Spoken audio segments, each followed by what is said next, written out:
टेलिव्हिजनाचं प्रदर्शन, गालीगलोच, शिवीगाळ ही आता आम्ही दृकश्राव्य माध्यमातून सहन करणार नाही। हे आता सगळं सहन करण्याच्या पलीकडे गेलेलं आहे। ही मर्यादा त्यांनी भंग केलेली आहे। त्याच्यामुळे परत मातृशक्ती उग्र रूपामध्ये आपलं स्वरूप प्रगट करणार आहे आणि या प्रकारची जी काही असामाजिकता चालू आहे ते बघणं देखील सामाजिक अपराध आमच्या करतात। आम्ही देखील त्याच्यात दोषी आहोत। आम्ही सर्व मातृशक्ती जे आहे, कारण आमच्या हातामध्येच तर समाजाचे चित्र आहे। आम्ही समाजाला बनवतोय। जिच्या हाती पाण्याची दोरी ती जग उद्धारी म्हणतोय, फक्त ही म्हण फक्त होणार आहे। या म्हणीला काही अर्थ राहणार आहे की नाही, म्हणून आम्ही आज इथे कटिबद्ध झालो आहोत की आम्हाला पण फ्रीडम ऑफ स्पीच आहे आणि या फ्रीडम ऑफ स्पीच द्वारे आम्ही आमचं लोकशाही तंत्र मार्गाने आणि न्यायालयीन प्रक्रियेद्वारा याचिका दायर करू, कंप्लेंट करू, समाज जनजागृती करू, महिला संघटनांना एकत्रित करू। महिला संघटनांनी हा आवाज केलाच पाहिजे की आम्हाला जे आवडत नाहीये, जे असभ्य वर्तन आहे, जे अपशब्द आहेत ते सेन्सॉर झाले पाहिजे।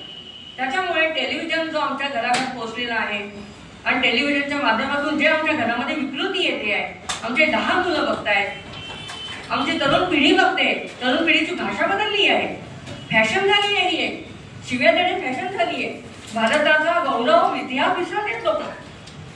तर हे आम्ही कदापि इथे सहन करणार नाही। आमच्या पिढीला आम्हाला चांगलं बनवायचं आहे आणि ही सगळ्यांची जिम्मेदारी। सगळ्यांना विनंती आहे की हा आमचा समाज जागृतीचा जो अध्याय आहे त्याला तुम्ही प्रशस्त करावं आणि जनजागृती करण्यासाठी तुम्ही सुद्धा आमच्यामध्ये सामील व्हावं आणि हा जो प्रकार चालू आहे त्याच्यामध्ये आमच्याकडे वकील आहेत। त्या वकिलांकडून तुम्ही ऍक्ट जाणून घ्याल तर तुम्हाला कळेल की किती सारे ऍक्ट बनलेले आहेत, तरी पण एवढी हिंमत होती आहे। मग ही हिंमत कोणाच्या मार्फत होती आहे, याच्यासाठी कोण जिम्मेदार आहे आणि यांना कोणी अधिकार दिला आहे की आमच्या या सगळ्या चांगल्या वातावरणात, शुद्ध वातावरणामध्ये ही सगळी घाण फैलवण्याची यांची हिंमत का व्हावी।